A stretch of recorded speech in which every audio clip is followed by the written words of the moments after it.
తిరుమల తిరుపతి దేవస్థానం ప్రక్షాళనలో మొదటగా చేయాల్సింది టీటీడీలోని chief vigilance and security వింగ్ను బలోపేతం చేసుకోవాల్సిన అవసరం అయితే చాలా ఉంది. చాలా కీలకమైన విభాగం, చాలా పటిష్టమైన విభాగం ఇది. సుమారు 2000 మంది పోలీసులు దీనిలో పనిచేస్తారు. కానీ ఈ విభాగం పూర్తిగా కోరలు పీకిన పాము లాంటి విభాగంగా తయారైంది. ఎందుకంటే ఏదైనా తప్పు జరిగితే ఈ విభాగానికి సంబంధించి 2000 మంది పోలీసులు ఉన్నా, దీనికి ఒక సీనియర్ ఐపీఎస్ అధికారి నేతృత్వం వహించినా వీళ్ళ కేసులు పెట్టే అధికారం లేదు, అరెస్టులు చేసే అధికారం అంతకంటే లేదు. కేవలం అధికారులు ఏదైనా టాస్క్ అప్పగించి పలానా దాని మీద విచారణ చేయమంటే వీళ్ళు విచారణ చేసి ఒక రిపోర్ట్ ఇవ్వడం వరకే వీళ్ళ యొక్క పని అయిపోతుంది. మళ్ళీ ఎవరు తప్పు చేశారో మళ్ళీ వాళ్ళకే వీళ్ళు నివేదించుకోవాల్సిన పరిస్థితి ఉంటుంది. పలానా వ్యక్తి తప్పు చేస్తే మళ్ళీ ఆ వ్యక్తి మీద తీసుకువెళ్ళి మళ్ళీ అధికారులకే ఇవ్వాల్సిన పరిస్థితి ఉంటుంది. అధికారులు మళ్ళీ ఆలోచి పడే అవకాశం కూడా ఉంటుంది. చాలామంది ఐపీఎస్ అధికారులు సివిఎస్ఓలుగా పనిచేశారు.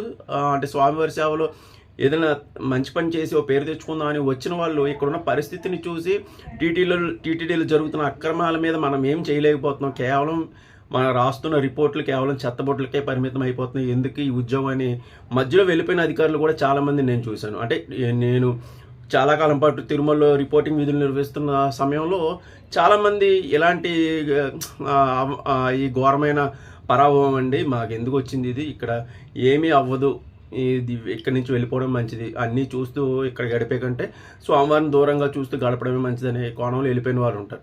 ఇప్పుడు నేను చెప్పేది ఏంటంటే, ఇంత కీలకమైన విభాగం 2000 మంది పోలీసులు ఉన్న విభాగానికి చట్టపరంగా ఏమైనా దీనికి సవరణలు చేసి, టీటీడీ చట్టంలో ఏమైనా సవరణలు చేసి ఈ చీఫ్ సెక్యూరిటీ అండ్ విజిలెన్స్ విభాగానికి పూర్తి స్థాయిలో బలం, అలాగే పూర్తి స్థాయిలో విధులు అప్పగిస్తే చాలా వరకు తిరుమలని ప్రక్షాళన చేయవచ్చు.